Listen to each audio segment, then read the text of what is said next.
Something you said was that Brother, God has to be... the last question. Yeah, God has to be logical, you said, yeah? So why did he God has to be logical, God is logical. God is logical, okay. So why did he choose, taking into account Islam is the correct religion, why did he choose to bring you into this world in Islam and so many others in a different religion? So that means he's being partial from the birth. Very good question. Brother asked the question that some people are born in Muslim family, and a person born in Muslim family, chances Muslim, born in non-Muslim family, non-Muslim. So why is God impartial? Maybe if you were born in a Muslim family, you would have been a Muslim. Yes. Correct? Yes. Very That's good how it usually goes. Very good question. The criteria to go to Jannah is not to be born in a Muslim family. Our beloved Prophet Muhammad said, every child is born in Din al-Fitr. He's born as a Muslim. Yeah. He submits his will to God. Later on, he's been influenced by his parents, by his elders, by his teachers. Then he starts doing idol worship, fire worship. He converts. Therefore, when a non-Muslim becomes the Muslim, the more appropriate word is revert rather than convert. He comes back to the original faith. Yeah. Now, the criteria to go to Jannah is not to be born in a Muslim family. Sure. The criteria to go to Jannah is Surah Al-Asr, chapter number 103, verse number 1 to 3, which says, Wal Asr, Innal insana lafi khusr, illa alladhina amanu wa amilu salihati wa tawasaw bil haqq wa tawasaw bis sabr. That by the token of time, man is very in a state of loss, except those who have faith, those who have righteous deeds, those who exhort people to truth, and those who exhort people to patience and perseverance.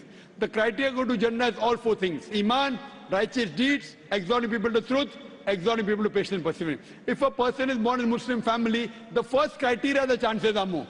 Yes. Not the remaining three. Yes. Fine? Now you may be born in a righteous family, but not having Iman. I don't know. Yeah, but I mean, why was he born in a Christian family or a Hindu family? You know, he should be born. And it's more likely that he gets the other things easily. There are four things to go to Jannah. If a person is born in a Muslim family, but does not have righteous deeds, does not do dawah, he'll go to hell. Yeah, okay. He will not go to heaven. Only by having a name, Zakir, Muhammad, Abdullah, Sultan, will not take you to heaven. Even practice is important. You may be born in a family which has righteous deeds, but may not be having Iman. So everyone has different combinations. But Almighty God says in Surah Fussilat, chapter number 41, verse number 53, Sanuri'im ayatina fil afaqi wa fi anfusihim hatta yatabayyana annahu al-haq. Soon we shall show them our signs in the furthest regions of the horizons and into their soul until it is clear to them that this is the truth. So Allah takes it upon himself that to every human being, he'll put in his heart directly that this is the truth. Like how God sent me to put it directly into your heart here. Yeah. Correct? So, now, so you mean to say there is no advantages? Yeah. No, there are advantages. So it's a big advantage. You got everything very easy. But for a person who's in a different religion, he doesn't even come to know about it. You got so easy. Yeah. In 3 hours you got it directly. Very easy. Right or wrong? You don't think it to be easy. Yes. See how you take it. I'm saying how lucky you are compared to the other non-Muslims. You attended my talk. Yes. Yet you're not accepting it. Who's to blame? You or God? Yes. You. Yeah, but there are not things. Me. There are things. There are a lot. Religion is a big thing. Not big thing. You want to make it big, you make it big. You want to make it important, it's important. Yeah. The problem is that Almighty God puts in every human being directly. Not always to Dr. Zakir Naik. Yeah.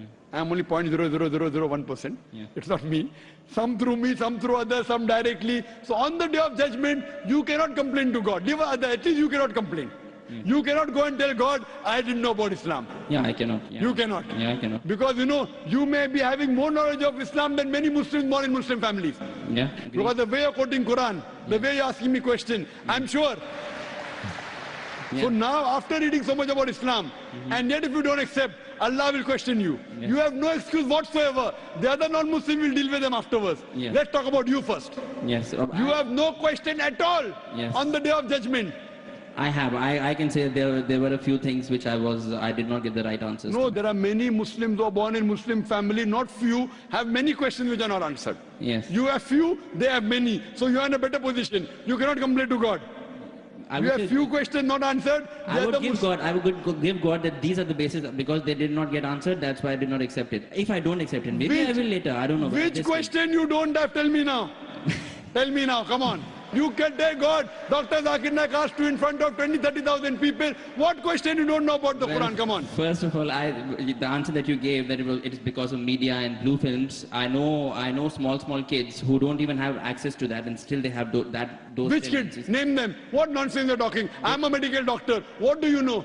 Are you a medical doctor? I have seen it. Are you a medical doctor? Well, let me tell you, are you a medical doctor, yes or no? I'm not. I'm Fine. an engineer. I'm a medical doctor, fine. Okay. Now you are telling a doctor you have seen. If I tell you that I have seen a building made of paper, come in Bombay. I have seen a building, the pillars were made of paper. Will you believe in it? I won't, I have not seen it. So finish. Yeah. See, this is the first ahli zikri in Kuntulat Talamun. Ask the person who knows. No, I have seen, you have seen, does it carry weight? Yeah. I have seen a building made of paper. Will you believe? No, but your point is that it's only because of media. But I know. Point is it is not genetic.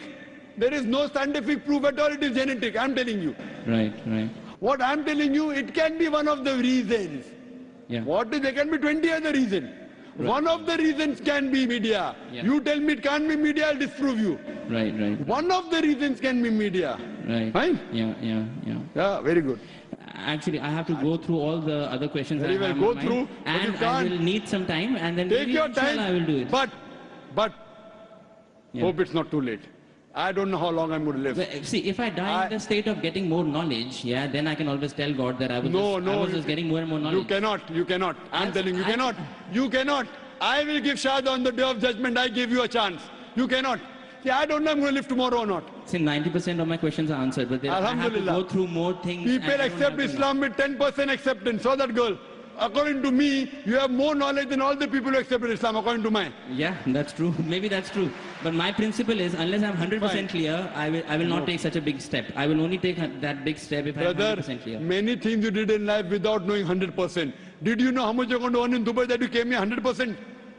Yeah. See, that way I'm ready to say the thing. But the thing is, I've seen some Muslims who say that if you have an iota of doubt, then you're not a Muslim. So who said that? They say if you have... Are you going to follow the Quran or are you going to say some Muslim? Forget about Muslims. No, you want to judge? You have to believe it in 100%. Even if you have 99% faith. Who said that? Does the Quran say that? It doesn't say that. You follow Quran, don't follow the other Muslims. Don't follow me also, follow Quran. So if I tell you that I believe that Prophet Muhammad was a prophet of God 90% and 10% I have doubts, am I a Muslim? See, you tell me that. Do you believe in messenger or not a God? Other doubts are separate. I believe in one God and I believe in his messengers. 90%. I believe in his, yes, 90%. Which 10% you don't believe? Tell me now, I'll clarify that. I can't recall those questions now. Why? Yeah, so you can't recall? This is escapism. No, not really. I am not asking you to accept Islam. I'm not asking you. I know. I'm only telling you, if God forbid something happens to you before you accept Islam, you will not be forgiven. I'm only telling you an advice. I'm not being prejudiced here. I'm being true. Take your time. When you need me, you can call me on the email. Sure. Zakir@irf.net. My pleasure to reply to you, brother. How do you spell IRF? IRF.net. IRF.net. Okay. It's a short form for Islamic Research Foundation. Right, okay. Yes, or you can watch me on Peace TV. Sure. Inshallah. All right, okay. Thank you so much. See you next time. Inshallah.